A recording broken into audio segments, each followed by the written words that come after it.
Smoke filled the hallway, thick and black, making eyes burn. The alarm screamed again, louder than before.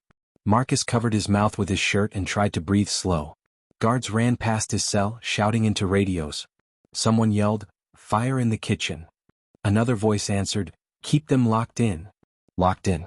Those words hit Marcus hard. The place where the bad food came from was on fire, and they were trapped near it.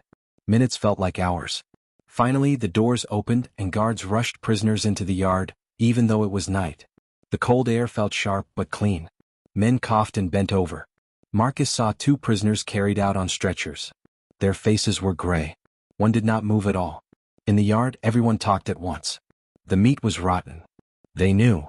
Someone started the fire. Marcus stood with Henry, both shaking. Henry leaned close.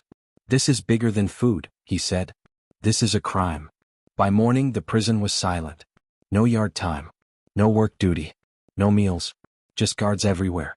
Around noon, the inspector came back, this time with more people. Men in jackets with badges. Cameras. Notebooks. The prison felt different, like it was being watched from the inside out. Marcus was called in to speak. In a small room, he told everything again. The bugs. The smell. The date tag. The sickness. This time, the inspector's face grew tight. He asked about Officer Harris.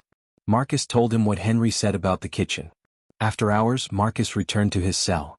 For the first time, dinner was fresh sandwiches and clean water. People ate slowly, unsure if it was safe. Marcus took small bites. His stomach still hurt, but his head felt clearer. That night, Henry smiled for the first time in weeks. "They can't hide now," he said. But hope did not last long. The next day, whispers spread. Officer Harris had been arrested. So had 2 kitchen guards. But someone else was missing. Daniel Brooks. The man who yelled first. The man who warned them. Marcus asked a guard where Daniel was. The guard looked away. "Transferred," he said. Henry shook his head. "No transfer papers. No goodbyes. That's not a transfer." Later, Marcus heard shouting near isolation. A door slammed. A guard yelled for backup. Then silence. That night, Marcus could not sleep again. He kept thinking about Daniel. About the food. About how close they all came to dying just to save money and power. Near midnight, Henry suddenly sat up. "Do you hear that?" he whispered. Marcus listened. Soft footsteps. Keys. A door opening. Then a voice cried out, weak and scared. It was Daniel's voice. A loud bang followed. The lights went out again. And this time the screaming came from inside their own cell block.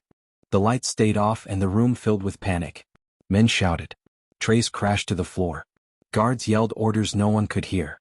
Marcus pressed his back against the wall and held his breath. In the dark, fear felt bigger than the prison itself. Someone ran past him. Someone else fell and cried out. Then a loud alarm wailed, high and sharp, cutting through the noise. The emergency lights flickered on, painting everything red. Guards forced prisoners to their knees. Marcus felt a boot near his shoulder and froze. Officer Harris stood at the front, his face tight and pale. "Everyone calm down," he said, but his voice shook. That scared Marcus more than the darkness. They were locked in the hall for hours. No food. No water. Just the red lights and the smell. When the doors finally opened, prisoners were pushed back to their cells. Marcus and Henry sat on their bunks in silence. Henry rubbed his stomach. "I've seen bad food," he whispered, "but not like this." That night Marcus could not sleep. His stomach burned. He heard coughing and vomiting echo through the block. Somewhere a man cried for a medic. The guards walked slower than usual. Too quiet. Like they were hiding something. In the morning breakfast never came. Instead, a nurse and 2 guards stopped at cells.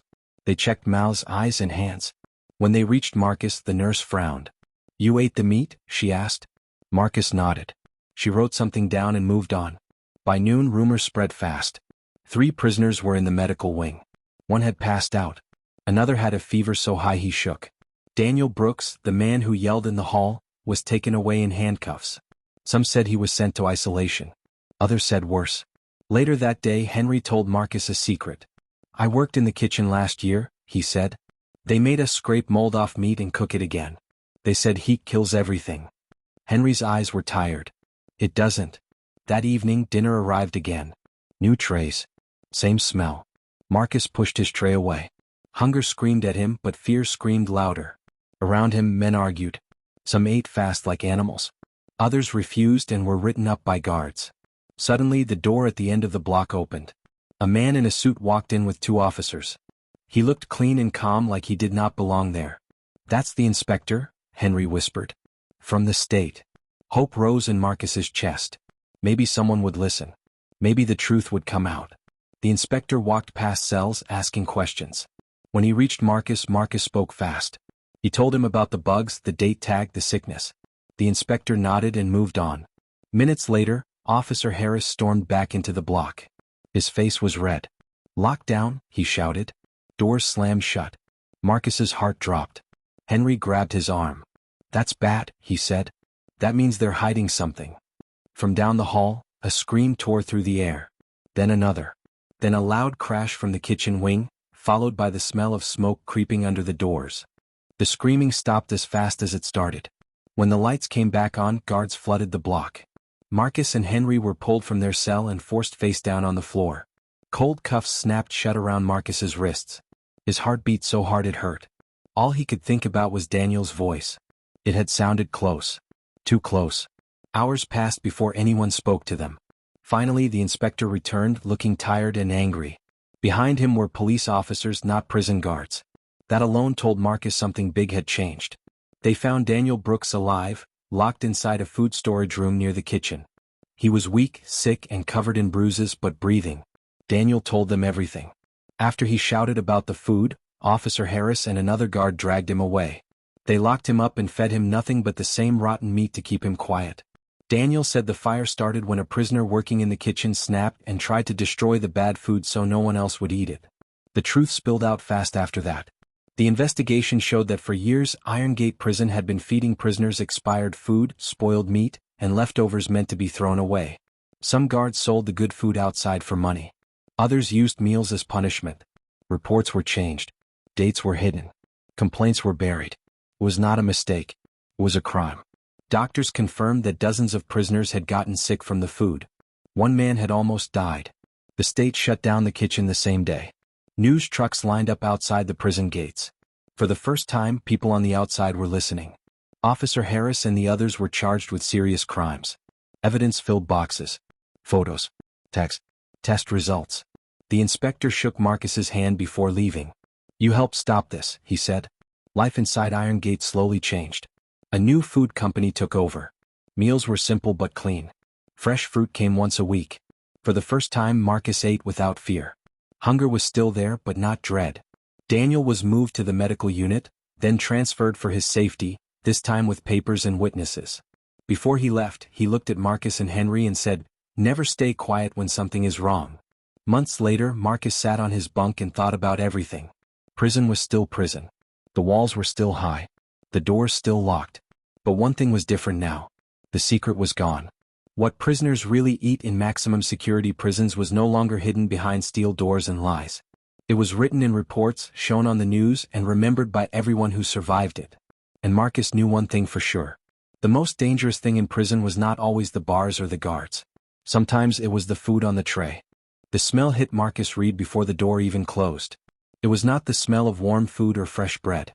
It was sour, sharp, and wrong. The tray in his hands shook as he stared at what the guards called dinner.